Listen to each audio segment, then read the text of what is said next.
আলহামদুলিল্লাহ আজকে আমার মেয়ের প্রথম ফটোশ্যুট তার জন্মের 2 দিন পর। আর এই ফটোশ্যুটের প্যাকেজটা আমরা নিয়েছি হসপিটাল থেকেই। ওদের অনেক ধরনের ব্যবস্থা আছে এখানে, যেটা আপনাকে বাইরে যেতে হবে না। আর আমি আমার হাজব্যান্ড চিন্তা করছিলাম আমরা বাইরে থেকে কাউকে হায়ার করব ওর ফটোশ্যুট করার জন্য, কিন্তু যখন আমরা হসপিটালে পেয়ে গেলাম আমরা সাথে সাথে রাজি হয়ে গেলাম। অনেক ধরনের প্যাকেজ ছিল, তার মধ্যে আমরা একটা প্যাকেজ নিয়েছি।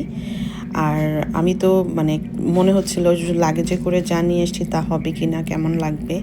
তবে আলহামদুলিল্লাহ ফটোশ্যুট করার পর এত সুন্দরভাবে সবগুলো ছবি টার্ন করেছিল যে আমি তাকায় ছিলাম অনেকক্ষণ যে এত ভালো লাগছে। আলহামদুলিল্লাহ। আর আসসালামু আলাইকুম, কেমন আছেন সবাই? আশা করি সবাই ভালো আছেন। আমি আলহামদুলিল্লাহ আপনাদের দোয়ায় ভালো আছি, সুস্থ আছি। আপনাদের অনেক ভালোবাসা ফেসবুকে যখনই ঢুকি তখনই পাই, কমেন্ট, শেয়ার, লাইক আপনারা করছেন। আমিও সবসময় ইনশাল্লাহ আপনাদের সাথে আছি, থাকবো। আর এই যে দেখেন আমার মেয়ের ফেস অনেকে দেখতে চাচ্ছেন। আমি একটু পরে এখন না, আরও কিছুদিন যাক, তখন আমি ওকে দেখাবো আপনাদেরকে, আল্লাহর রহমতে ইনশাল্লাহ।